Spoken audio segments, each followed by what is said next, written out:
ನಮಸ್ಕಾರ, ಕದಂಬ ನ್ಯೂಸ್ಗೆ ಸ್ವಾಗತ. ನಾನು ಸೋನಿಕಾ ಸುದೇಶ್. ಮೊದಲಿಗೆ ಮುಖ್ಯಾಂಶಗಳು. ಆಗಸ್ಟ್ 13ರಿಂದ 15ರವರೆಗೆ ಮನೆಗಳ ಮೇಲೆ ಧ್ವಜಾರೋಹಣ ಮಾಡುವಂತೆ ಜಿಲ್ಲಾಧಿಕಾರಿ ಶಿಲ್ಪಾ ಶರ್ಮಾ ಮನವಿ. ಸ್ವಾತಂತ್ರ್ಯ ದಿನಾಚರಣೆಗೂ ಮೊದಲು ನಮ್ಮ ಬಿಜೆಪಿಯಿಂದ ಹರ್ ಘರ್ ತಿರಂಗಾ ಅಭಿಯಾನ. ಡಾ. ಶೈಲೇಂದ್ರ ಬೆಲ್ದಾಳೆ. 20 ಅಡಿ ಬಾವಿಯಲ್ಲಿ ಬಿದ್ದ ಜರ್ಸಿ ಆಕಳು ಜೀವಂತವಾಗಿ ರಕ್ಷಣೆ ಮಾಡಿದ ಅಗ್ನಿಶಾಮಕ ಇಲಾಖೆಯ ತಂಡ. ಸುದ್ದಿಯ ವಿವರಗಳು.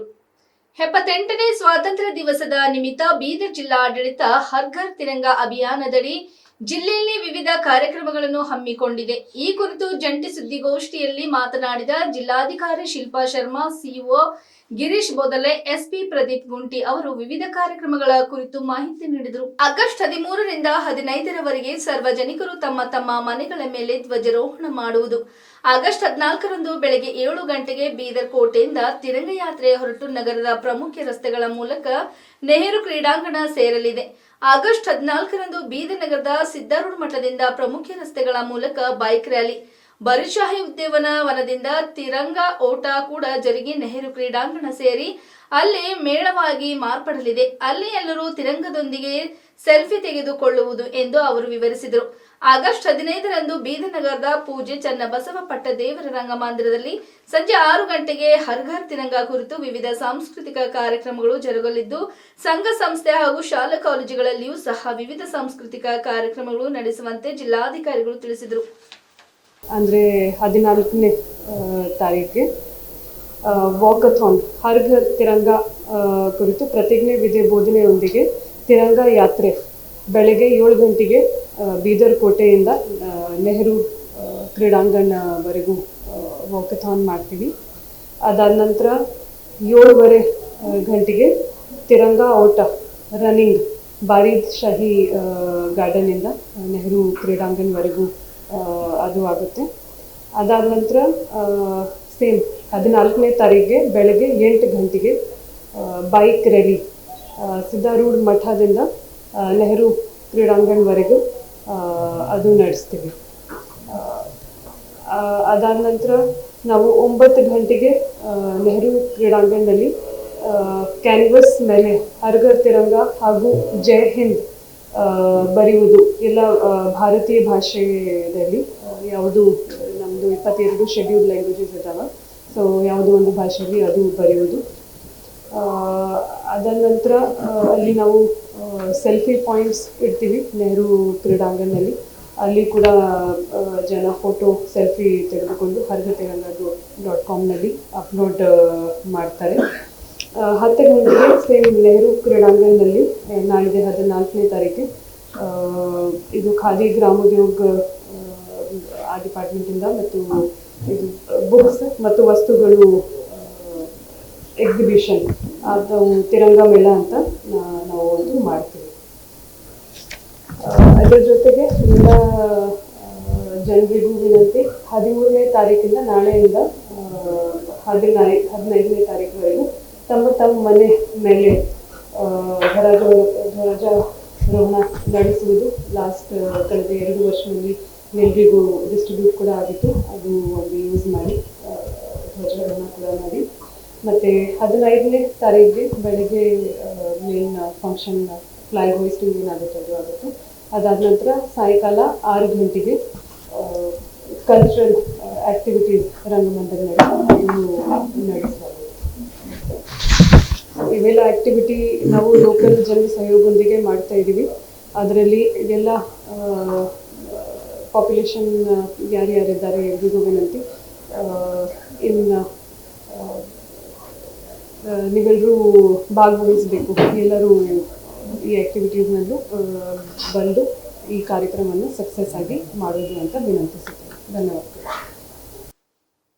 ದೇಶಭಕ್ತಿ ಮತ್ತು ರಾಷ್ಟ್ರೀಯ ಗುರುತಿನ ಪ್ರಜ್ಞೆಯನ್ನು ಬಲಪಡಿಸುವ ಮೂಲಕ ತಮ್ಮ ಮನೆಗಳಲ್ಲಿ ರಾಷ್ಟ್ರಧ್ವಜವನ್ನು ಹಾರಿಸುವಂತೆ ನಾಗರಿಕರನ್ನು ಉತ್ತೇಜಿಸುವ ವಿಶಾಲ ಅಭಿಯಾನದ ಉಪಕ್ರಮದ ಭಾಗವಾಗಿರುವ ಅಭಿಯಾನವನ್ನು ನಮ್ಮ ದೇಶದ ನೆಚ್ಚಿನ ಪ್ರಧಾನಿ ನರೇಂದ್ರ ಮೋದಿ ಅವರ ಆದೇಶದ ಮೇರೆಗೆ ದೇಶಾದ್ಯಂತ ಹಮ್ಮಿಕೊಳ್ಳಲಾಗಿದೆ. ಈ ಕಾರ್ಯಕ್ರಮ ಎಲ್ಲರೂ ಒಂದಾಗಿ ಒಗ್ಗಟ್ಟಿನಿಂದ ಯಶಸ್ವಿಗೊಳಿಸೋಣ ಎಂದು ಬೀದರ್ ದಕ್ಷಿಣ ಕ್ಷೇತ್ರದ ಶಾಸಕರು ಹರ್ ಘರ್ ತಿರಂಗ ಅಭಿಯಾನದ ರಾಜ್ಯ ಸಹ ಸಂಚಾಲಕರಾದ ಡಾಕ್ಟರ್ ಶೈಲೇಂದರ್ ಬೆಲ್ದಾಳೆ ಅವರು ಹೇಳಿದರು.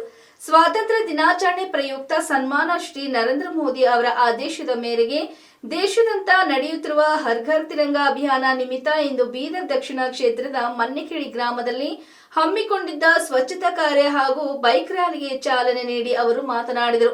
ಮನೆ ಮನೆಗಳಲ್ಲಿ ರಾರಾಜಿಸಲಿ ರಾಷ್ಟ್ರ ಧ್ವಜಗಳು. ಸ್ವಾತಂತ್ರ್ಯ ದಿನಾಚರಣೆ ಪ್ರಯುಕ್ತ ನಮ್ಮ ನೆಚ್ಚಿನ ಪ್ರಧಾನಮಂತ್ರಿ ಸನ್ಮಾನ ಶ್ರೀ ನರೇಂದ್ರ ಮೋದಿ ಅವರ ಆದೇಶದ ಮೇರೆಗೆ ದೇಶಾದ್ಯಂತ ನಡೆಯುತ್ತಿರುವ ಹರ್ ಘರ್ ತಿರಂಗ ಅಭಿಯಾನ ಯಶಸ್ವಿಗೊಳಿಸುವ ನಿಮಿತ್ತ ಪ್ರತಿ ಮನೆಯಲ್ಲೂ ತ್ರಿವರ್ಣ ಧ್ವಜ ಹಾರಿಸೋಣ. ಎಲ್ಲೆಡೆ ಅರ್ಥಪೂರ್ಣವಾಗಿ ಸ್ವಾತಂತ್ರ್ಯ ಉತ್ಸವವನ್ನು ಆಚರಿಸಿ ರಾಷ್ಟ್ರ ಪ್ರೇಮ ಮತ್ತು ರಾಷ್ಟ್ರಭಕ್ತಿಯನ್ನು ಹೆಚ್ಚಿಸಿ ಕಾರ್ಯಕ್ರಮ ಯಶಸ್ವಿಗೊಳಿಸೋಣ ಎಂದು ಕರೆ ನೀಡಿದರು.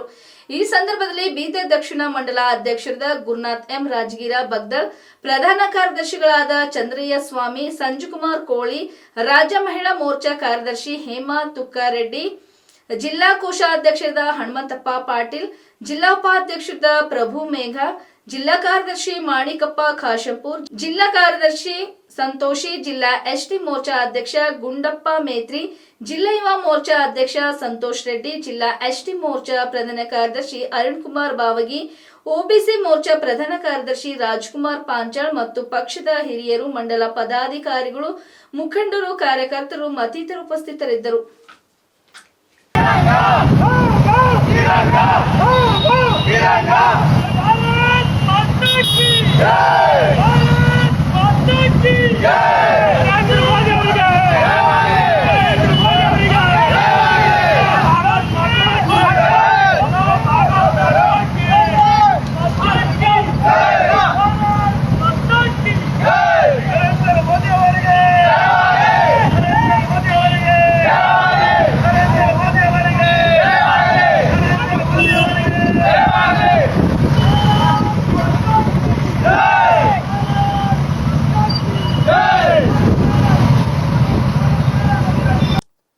ಅಥಣಿ ತಾಲೂಕಿನ ಕೊಟ್ಟಲ್ಗಿ ಗ್ರಾಮದಲ್ಲಿ ಬಸವರಾಜ್ ಭೈರಪ್ಪ ಜಾಂಬಗೊಂಡರವರ ಜರ್ಸಿ ಆಕಳು ನಿನ್ನೆ ಸಾಯಂಕಾಲದ ಸಮಯದಲ್ಲಿ ಅಂದಾಜು 30 ಅಡಿ ವಿಸ್ತೀರವಾದ 60 ರಿಂದ 65 ಅಡಿ ಆಳದ, ಅದರಲ್ಲಿ 20 ಅಡಿ ಆಳದ ತೆರೆದ ನೀರಿರುವ ಬಾವಿ ಆಕಸ್ಮಿಕವಾಗಿ ಕಾಲು ಜಾರಿ ಜರ್ಸಿ ಆಕಳು ಬಿದ್ದಿತ್ತು. ಸದರಿ ಸ್ಥಳೀಯ ನಿವಾಸಿಗಳು ಘಟನೆಯ ವಿಷಯವನ್ನು ಅಥಣಿ ಅಗ್ನಿಶಾಮಕ ಠಾಣೆಗೆ ದೂರವಾಣಿ ಕರೆ ಮಾಡಿ ತಿಳಿಸಿದರು.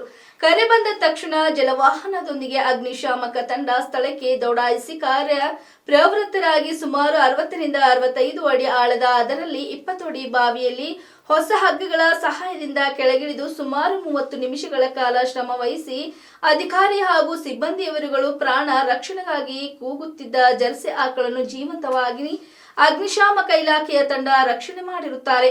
ಈ ಸಮಯ ಪ್ರಜ್ಞೆ ಕಾರ್ಯವನ್ನು ವೀಕ್ಷಿಸಿದ ಕೊಟ್ಟಲ್ಗಿ ಗ್ರಾಮದ ಸ್ಥಳೀಯ ನಿವಾಸಿಗಳು ಅಗ್ನಿಶಾಮಕ ತಂಡದ ಕಾರ್ಯದಕ್ಷತೆಯನ್ನು ಮೆಚ್ಚಿ ಶ್ಲಾಘಿಸಿ ಹಾಗೂ ಹಸ್ತಲಾಗುವ ಮಾಡಿ ಜರ್ಸಿ ಆಕಳ ಪ್ರಾಣ ರಕ್ಷಣೆ ಮಾಡಿದ್ದಕ್ಕಾಗಿ ಅಭಿನಂದನೆ ಸಲ್ಲಿಸಿದರು.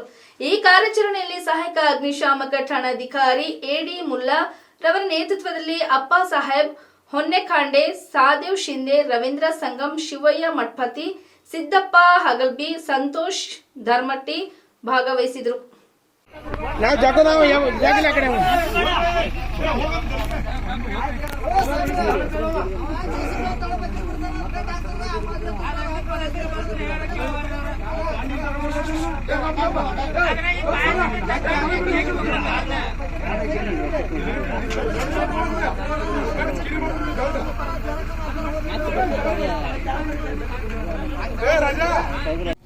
ಜಾಗ್ರೆ ಮೈ ಹೊರಗೆ ಬಂದು ಜಾಗ್ರೆ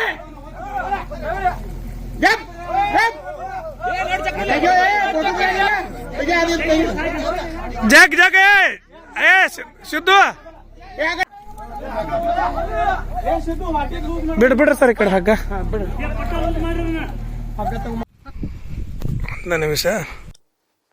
ಮಾಜಿ ಪ್ರಧಾನಿ ರಾಜೀವ್ ಗಾಂಧಿ ಅವರ ಜನ್ಮದಿನದ ಅಂಗವಾಗಿ ತಮಿಳುನಾಡಿನ ಪೇರಂಬೂರಿನಿಂದ ಆರಂಭವಾಗಿರುವ ರಾಜೀವ್ ಗಾಂಧಿ ಸದ್ಭವನ ಜ್ಯೋತಿ ಯಾತ್ರೆಯನ್ನು ಇಂದು ಹುಮ್ನಾಬಾದ್ ಪಟ್ಟಣದಲ್ಲಿ ಮಾಜಿ ಸಚಿವರಾದ ರಾಜಶೇಖರ್ ಬಿ ಪಾಟೀಲ್ ಅವರು ಸ್ವಾಗತಿಸಿ ಜ್ಯೋತಿ ಸ್ವೀಕರಿಸಿ ರಾಜೀವ್ ಗಾಂಧಿರವರ ಸಾಧನೆ ಕುರಿತು ನಮನ ಸಲ್ಲಿಸುವ ಮೂಲಕ ಬೀಳ್ಕೊಟ್ಟರು. ಈ ಸಂದರ್ಭದಲ್ಲಿ ರಾಜೀವ್ ಗಾಂಧಿ ಜ್ಯೋತಿ ಯಾತ್ರಾ ಸಮಿತಿಯ ರಾಜ್ಯಾಧ್ಯಕ್ಷರು ಆರ್ ದೊಯ್ರೆ ಅವರು, ಡಿಸಿಸಿ ಬ್ಯಾಂಕಿನ ಉಪಾಧ್ಯಕ್ಷರು, ಯುವ ನಾಯಕರಾದ ಅಭಿಷೇಕ್ ಆರ್ ಪಾಟೀಲ್ ಅವರು, ಕಲಬುರಗಿ, ಯಾದಗಿರಿ ಹಾಗೂ ಒಕ್ಕಟ್ಟದ ನಿರ್ದೇಶಕರಾದ ರೇವಣ್ ಸಿದ್ದಪ್ಪ ವಿ ಪಾಟೀಲ್, ಬ್ಲಾಕ್ ಕಾಂಗ್ರೆಸ್ ಅಧ್ಯಕ್ಷರಾದ ಅಫ್ರಮಿಯಾ, ಮಾಜಿ ಜಿಲ್ಲಾ ಪಂಚಾಯತ್ ಉಪಾಧ್ಯಕ್ಷರು ಲಕ್ಷ್ಮಣ್ ರಾವ್ ಬುಳ್ಳ, ಯುವ ಕಾಂಗ್ರೆಸ್ನ ಅಧ್ಯಕ್ಷರಾದ ಉಮೇಶ್ ಜಮ್ಗಿ, ಮಲ್ಲಿಕಾರ್ಜುನ್ ಮಹೇಂದ್ರ ಕುಮಾರ್, ಸುರೇಶ್ ವಿ ಘಾಂಗ್ರೆ, ಮಹಿಳಾ ಘಟಕ ಎನ್ಎಸ್ಯುಐ ಸೇರಿದಂತೆ ಕಾಂಗ್ರೆಸ್ ಪಕ್ಷದ ಮುಂಚೂಣಿ ಘಟಕದ ನಾಯಕರು, ಕಾರ್ಯಕರ್ತರು, ಮಾಧ್ಯಮ ಮಿತ್ರರು ಉಪಸ್ಥಿತರಿದ್ದರು. ಟಿ ನರಸಪುರ ತಾಲೂಕಿನ ಮಾದಪುರ ಗ್ರಾಮ ಪಂಚಾಯಿತಿ ವ್ಯಾಪ್ತಿಯ ಹಿರಿಯೂರು ಗ್ರಾಮ ಹಾಗೂ ಚೌಹಳ್ಳಿ ಗ್ರಾಮದಲ್ಲಿ ಕೆರೆ ಸಮಿತಿ ಹಾಗೂ ಗ್ರಾಮಸ್ಥರ ಸಹಕಾರದೊಂದಿಗೆ ಹಾಗೂ ಶ್ರೀ ಕ್ಷೇತ್ರ ಧರ್ಮಸ್ಥಳ ಗ್ರಾಮ ಅಭಿವೃದ್ಧಿ ಯೋಜನೆ ವತಿಯಿಂದ ನಮ್ಮೂರು ನಮ್ಮ ಕೆರೆ ಯೋಜನೆ ಅಡಿಯಲ್ಲಿ ಕೆರೆ ಅಂಗಳದಲ್ಲಿ ಗಿಡ ನಾಟಿ ಕಾರ್ಯಕ್ರಮ ಹಮ್ಮಿಕೊಳ್ಳಲಾಯಿತು. ಈ ಕಾರ್ಯಕ್ರಮದಲ್ಲಿ ಕ್ಷೇತ್ರ ಯೋಜನಾಧಿಕಾರಿ ಹನುಮಂತಪ್ಪ ಅಂಗಡಿ ಗಿಡಕ್ಕೆ ನೀರು ಹಾಕುವುದರ ಮೂಲಕ ಕಾರ್ಯಕ್ರಮ ಉದ್ಘಾಟಿಸಿ ಮಾತನಾಡುತ್ತಾ, ಕಳೆದ 4 ದಶಕಗಳಿಂದ ಪರಮ ಪೂಜ್ಯರು ಮಾತಶ್ರೀ ಅಮ್ಮನವರ ಮಾರ್ಗದರ್ಶನದಲ್ಲಿ ಸಮಾಜಮುಖಿ ಕಾರ್ಯಕ್ರಮಗಳಾದ ನಮ್ಮೂರು ನಮ್ಮ ಕೆರೆ ಕಾರ್ಯಕ್ರಮ ಅನುಷ್ಠಾನ ಮಾಡುತ್ತಿದ್ದೇವೆ. ಇದರ ಪ್ರಮುಖ ಉದ್ದೇಶ ಏನೆಂದರೆ, ನಮ್ಮ ಪೂರ್ವಜರು ನಮ್ಮ ಗ್ರಾಮದ ಸಂಪತ್ತಾಗಿ ಊರಿಗೊಂದು ಕೆರೆ, ಊರಿಗೊಂದು ವನ ನಿರ್ಮಾಣ ಮಾಡುತ್ತಾ ಅವುಗಳನ್ನು ಬೆಳೆಸಿ ಮುಂದಿನ ಪೀಳಿಗೆಗೆ ಉಳಿಸಿಕೊಂಡು ಬರುತ್ತಿದ್ದರು. ಇದರಿಂದ ಪ್ರಕೃತಿಯ ಸಂಪನ್ಮೂಲಗಳನ್ನು ಕೇವಲ ತಾವು ಮಾತ್ರ ಉಪಯೋಗಿಸದೆ ತಮ್ಮ ಭವಿಷ್ಯದ ಮುಂದಿನ ಪೀಳಿಗೆಗಾಗಿ ವರ್ಗಾಯಿಸುತ್ತಿದ್ದರು. ನೆಲಜಲ ಸಂರಕ್ಷಣೆ ನಮ್ಮೆಲ್ಲರ ಹೊಣೆ. ನೀರು ಕೇವಲ ನೀರಲ್ಲ, ಜೀವಜಲ ಎಂಬ ಸತ್ಯವನ್ನು ಅವರು ಅರಿತಿದ್ದರು. ಇದರಿಂದ ಭೂಮಿಯಲ್ಲಿ ಅಂತರ್ಜಲ ಅಭಿವೃದ್ಧಿಯಾಗಿ ಜನ ಜಾನುವಾರುಗಳಿಗೆ, ಪ್ರಾಣಿ ಪಕ್ಷಿಗಳಿಗೆ ಕುಡಿಯುವ ನೀರಿಗೆ ಅವಕಾಶ ಕಲ್ಪಿಸಿಕೊಟ್ಟಿದ್ದರು. ಶುದ್ಧ ಗಾಳಿ, ಶುದ್ಧ ನೀರು, ಶುದ್ಧ ವಾತಾವರಣ ಇರಬೇಕಾದರೆ ಗಿಡ ಮರಗಳನ್ನು ಬೆಳೆಸುವುದು ಅತ್ಯವಶ್ಯಕ. ಇವುಗಳಿಂದ ಅಂತರ್ಜಲ ಅಭಿವೃದ್ಧಿಯಾಗಿ ಸುತ್ತಮುತ್ತಲ ತೆರೆದ ಬಾವಿಗಳು, ಬೋರ್ವೆಲ್ಗಳು ಜಲ ಮರುಪೂರ್ಣವಾಗಿ ವಾತಾವರಣ ತಂಪಾಗಿರಲು ಸಹಕಾರಿಯಾಯಿತು. ಇದನ್ನು ಮನಗಂಡಂತಹ ಪರಮ ಪೂಜ್ಯರು ಮಹಾತ್ಮ ಗಾಂಧೀಜಿಯವರ ಕನಸಿನಂತೆ ಗ್ರಾಮಗಳ ಅಭಿವೃದ್ಧಿಯೇ ದೇಶದ ಅಭಿವೃದ್ಧಿ ಎಂಬ ಧ್ಯೇಯ ವಾಕ್ಯದಂತೆ ಅವರ ಮಾರ್ಗವನ್ನು ಅನುಸರಿಸಿ ಸಮಾಜಮುಖಿ ಕಾರ್ಯಕ್ರಮಗಳನ್ನು ನಡೆಸುತ್ತಾ ಬಂದಿರುತ್ತಾರೆ. ತಾವು ಪರಿಸರ ಸಂರಕ್ಷಣೆ ಮಾಡಿ ಮುಂದಿನ ಪೀಳಿಗೆಗೆ ವರ್ಗಾಯಿಸಬೇಕು ಎಂದು ತಿಳಿಸಿದರು. ಈ ಸಂದರ್ಭ ಜಿಲ್ಲಾ ಜನಜಾಗೃತಿ ವೇದಿಕೆಯ ಸದಸ್ಯರಾದ ಕಿರುಗಸೂರು ಪ್ರಸಾದ್ ನಾಯಕ್, ಕೆರೆ ಸಮಿತಿ ಅಧ್ಯಕ್ಷರಾದ ಪ್ರದೀಪ್, ಬಸವಣ್ಣಗಿರಿ, ಮಲ್ಲಯ್ಯ, ಹರೀಶ್, ಹಾಲು ಉತ್ಪಾದಕ ಸಹಕಾರ ಸಂಘದ ಕಾರ್ಯದರ್ಶಿಯಾದ ಶಿವಕುಮಾರ್, ಮೇಲ್ವಿಚಾರಕರಾದ ಜ್ಯೋತಿ, ಕೃಷಿ ಮೇಲ್ವಿಚಾರಕ ಕುಮಾರ್ ಟಿ, ದೈವ ಪ್ರತಿನಿಧಿ ಮಹಾದೇವಮ್ಮ, ಆಟೋ ಸುರೇಶ್, ರಂಗನಾಥ್, ಅಪ್ಪು ಗ್ರಾಮಸ್ಥರು ಉಪಸ್ಥಿತರಿದ್ದರು. ನಾವು ಕೇವಲ ನಮಗೆ ಬೇಕಾಗಿರ್ತಕ್ಕಂಥ ಏನು ಸೌಲಭ್ಯಗಳಿದಾವೆ, ಮೂಲಭೂತ ಸೌಲಭ್ಯಗಳಿದಾವೆ, ಅವನ್ನ ನಾವೇ ಉಪಯೋಗಿಸ್ಕೊಂಡು ನಾವೇ ಹಾಳು ಮಾಡೋದಲ್ಲ, ಅದನ್ನು ಮುಂದಿನ ಪೀಳಿಗೆಗೆ ವರ್ಗಾವಣೆ ಮಾಡಬೇಕು. ಮುಂದಿನ ಪೀಳಿಗೆ ಕೂಡ ಅದರ ಬಗ್ಗೆ ಪಾಲನೆ ಮಾಡೋದ್ರ ಬಗ್ಗೆ ಪರಮ ಪೂಜ್ಯರು ಆಸೆ ಆಗಿರ್ತದೆ. ಆ ನಿಟ್ಟಿನಲ್ಲಿ ನಮ್ಮೂರು ನಮ್ಮ ಕೆರೆ ಕಾರ್ಯಕ್ರಮವನ್ನು ನಾವು ಈಗಾಗಲೇ ಹೂಳೆತ್ತುವ ಕಾರ್ಯಕ್ರಮ ಮಾಡಿದ್ದೇವೆ. ಇದರಲ್ಲಿ ಈ ವರ್ಷ ನಾವು ನಮ್ಮ ತಾಲೂಕಿನಲ್ಲಿ 8 ಕೆರೆಗಳನ್ನು ಅಭಿವೃದ್ಧಿಪಡಿಸಿದ್ದೇವೆ. ಆ 8 ಕೆರೆಗಳಿಗೂ ಕೂಡ 50 ಗಿಡಗಳನ್ನು ನಾಟಿ ಮಾಡಿ 50 ಗಿಡಗಳನ್ನು ಕೂಡ ಅವನ ಮುಂದಿನ ಅದರ ಬಗ್ಗೆ ಅದನ್ನು ಪೋಷಣೆ ಮಾಡೋದ್ರ ಬಗ್ಗೆ ಇರ್ಬೋದು, ಅಥವಾ ಆ ಗಿಡಗಳನ್ನು ಬೆಳೆಸೋದ್ರ ಬಗ್ಗೆ ಇರ್ಬೋದು, ಪರಮ ಪೂಜ್ಯರು ಸಕಾಲದಲ್ಲಿ ನಮಗೆ ಮಾರ್ಗದರ್ಶನ ಕೊಟ್ಟು ಆ ಗಿಡಗಳನ್ನು ಕೂಡ ಗ್ರಾಮದ ಸದಸ್ಯರು ಇರ್ಬೋದು, ಅಥವಾ ಗ್ರಾಮದ ರೈತರು ಇರ್ಬೋದು, ಅಥವಾ ಕೆರೆ ಹೂಳೆತ್ತುವ ಸಮಿತಿ ಏನಿದೆ ಆ ಸಮಿತಿ ಅದನ್ನ ಗಿಡಗಳನ್ನು ನಾಟಿ ಮಾಡಿಕೊಂಡು ಗಿಡಗಳನ್ನು ಕೂಡ ಮುಂದಿನ ಪೀಳಿಗೆಗೆ ಅಥವಾ ಅದನ್ನು ಲಾಲನೆ ಪಾಲನೆ ಮಾಡಬೇಕು ಅನ್ನೋ ಉದ್ದೇಶದಿಂದ ಪರಮ ಪೂಜ್ಯರ ಗಿಡಗಳ ನಾಟಿ ಕಾರ್ಯಕ್ರಮ ಹಮ್ಮಿಕೊಂಡಿದ್ದಾರೆ. ಈ ಒಂದು ಪರಮ ಪೂಜ್ಯರ ಆಸೆ ಏನಪ್ಪ ಅಂತಂದರೆ, ನಮಗೆ ಒಂದು ಊರು ಸಂಪದ್ಭರಿತವಾಗಿರಬೇಕಂತಂದರೆ, ಊರು ಸಮೃದ್ಧವಾಗಿರಬೇಕಂತಂದರೆ ಅಲ್ಲಿಯ ಕೆರೆ ಕುಂಟೆಗಳು ಅಥವಾ ಏನು ಬಾವಿಗಳಿದಾವೆ ಅವೆಲ್ಲವೂ ಕೂಡ ಸಂಪೂರ್ಣವಾಗಿ ಭರ್ತಿ ಆದರೆ ಮಾತ್ರ ಅಲ್ಲಿ ಆ ಊರು ಸಂಪದ್ಭರಿತವಾಗಿರ್ತದೆ. ರೈತರು ಕೂಡ ಸಂಪದ್ಭರಿತವಾಗಿರ್ತಾರೆ. ಆ ಕೆರೆಗಳ ತುಂಬಿದರೆ ಒಂದು ಊರು ಸ್ವಚ್ಛವಾಗಿ ಪರಿಸರದಿಂದ ಕೂಡಿರ್ತದನ್ನು ಪೂಜ್ಯರ ಕಲ್ಪನೆ. ಯಾಕಂದರೆ ಎಲ್ಲ ನಮಗೆ ಜೀವ ಬೇಕಂತಂದರೆ, ನಾವು ಉಸಿರಾಡಬೇಕಂತಂದರೆ ನಮಗೆ ಅವಶ್ಯಕವಾಗಿರ್ತಕ್ಕಂಥದ್ದು ನೀರಿಲ್ಲ ಅಂತಂದರೆ ಯಾವುದು ಕೂಡ ಕೆಲಸ ಮಾಡಲಿಕ್ಕೆ ಸಾಧ್ಯ ಇಲ್ಲ. ಈಗ ನೀರು ನಮಗೆ ಕಾಲು ಭಾಗ ಮಾತ್ರ ಭೂಮಿ ಇದೆ, ಆದರೆ ಮುಕ್ಕಾಲು ಭಾಗ ನೀರಿದೆ. ಮುಕ್ಕಾಲು ಭಾಗ ನೀರಿದ್ರೂ ಕೂಡ ನಮಗೆ ಕುಡಿಯಲು ಯೋಗ್ಯವಾಗಿರ್ತಕ್ಕಂಥ ನೀರು ಕೇವಲ 3% ಮಾತ್ರ. ಕುಡಿಯಲು ನೀರು ಯೋಗ್ಯವಾಗಿರಬೇಕು ಕೇವಲ 3% ಮಾತ್ರ. ಆ ನೀರು 3% ಕೂಡ ನಾವು ಅದನ್ನ ಹಾಳು ಮಾಡದೆ, ಮತ್ತೊಂದು ಬರಿಗೆ ಅದನ್ನ ಪೋಲು ಮಾಡದೆ ಅದನ್ನು ಚೆನ್ನಾಗಿ ಸುರಕ್ಷಿತವಾಗಿಡಬೇಕು. ಕೆರೆಗಳನ್ನು ಕೂಡ ಸಂಪತ್ತು ತುಂಬಿದರೆ ಪ್ರಾಣಿ ಪಕ್ಷಿಗಳಿಗಿರ್ಬೋದು ಅಥವಾ ದನಕರಗಳಿಗಿರ್ಬೋದು ಅಥವಾ ಅಲ್ಲಿ ಕೆರೆಗೆ ಸಂಬಂಧಪಟ್ಟಂಥ ಅಥವಾ ಕೆರೆಯ ಅಕ್ಕಪಕ್ಕದಲ್ಲಿರ್ತಕ್ಕಂಥ ರೈತರು ಕೂಡ ಚೆನ್ನಾಗಿ ಬೆಳೆಗಳನ್ನು ತೆಗಿತಾರೆ ಅಂತೇಳಿ ಪರಮ ಪೂಜ್ಯರ ಆದೇಶ, ಪರಮ ಪೂಜ್ಯರ ಉದ್ದೇಶ ಆಗಿರ್ತದೆ. ಆದ್ದರಿಂದ ಪರಮ ಪೂಜ್ಯರು ನಮ್ಮ ಇಡೀ ಕರ್ನಾಟಕ ರಾಜ್ಯಾದ್ಯಂತ ಸುಮಾರು 800 ಕೆರೆಗಳನ್ನು ಕಾಮಗಾರಿ ಪೂರ್ಣಗೊಳಿಸಿದ್ದಾರೆ. 800 ಕೆರೆಗಳು ಕೂಡ ಏನು ಕೆರೆ ಅಂಗಳದಲ್ಲಿ ಗಿಡ ನಾಟಿ ಕಾರ್ಯಕ್ರಮವನ್ನು ಈ ವರ್ಷದಿಂದ ನಾವು ಮಾಡ್ತಾ ಇದ್ದೇವೆ. ಇದಕ್ಕೆ ಎಲ್ಲ ನಮ್ಮ ರೈತರ ಸಂಪೂರ್ಣ ಜವಾಬ್ದಾರಿ ಇದೆ. ನಮ್ಮ ಹಾಲು ಉತ್ಪಾದಕ ಸಂಘ, ಸ್ವಸಹಾಯ ಸಂಘದ ಎಲ್ಲರದ್ದು ಕೂಡ ಜವಾಬ್ದಾರಿ ಇದೆ. ಈ ಗಿಡಗಳನ್ನು ಲಾಲನೆ ಮಾಡಿ ಪೋಷಣೆ ಮಾಡಿ ನಾವು ಗಿಡಗಳನ್ನು ಬೆಳೆಸುವಂಥ ಒಂದು ಶಕ್ತಿಯನ್ನು ಮತ್ತು ಈ ಒಂದು ಪರಿಸರವನ್ನು ಮುಂದಿನ ಪೀಳಿಗೆಗೆ ವರ್ಗಾಯಿಸುವಂಥ ಒಂದು ಜವಾಬ್ದಾರಿ ನಮ್ದೆಲ್ಲರದ್ದು ಕೂಡ ಇದೆ. ಈ ಜವಾಬ್ದಾರಿಯನ್ನು ನಾವು ಹೊತ್ತುಕೊಂಡು ಮುಂದಿನ ಪೀಳಿಗೆಗೆ ಒಳ್ಳೆಯ ಪರಿಸರವನ್ನು, ಸ್ವಚ್ಛಂದದ ಪರಿಸರವನ್ನು ಕೊಡುವಂಥ ಒಂದು ಶಕ್ತಿಯನ್ನು ಮಂಜುನಾಥ ಸ್ವಾಮಿ ನಮಗೆಲ್ಲರೂ ಕೂಡ ಕೊಡಲಿ ಅಂತ ಹೇಳ್ತಾ ಅವಕಾಶಕ್ಕೆ ಹೊಂದಿಸಿ. ಇಲ್ಲಿವರೆಗೆ ಸುದ್ದಿ ಕೊಟ್ಟಿದ್ದು ನಾನು ಸೋನಿಕಾ ಸುದೇಶ್. ಮುಂದಿನ ಸುದ್ದಿಯೊಂದಿಗೆ ಮತ್ತೆ ಭೇಟಿಯಾಗೋಣ. ವಂದನೆಗಳು.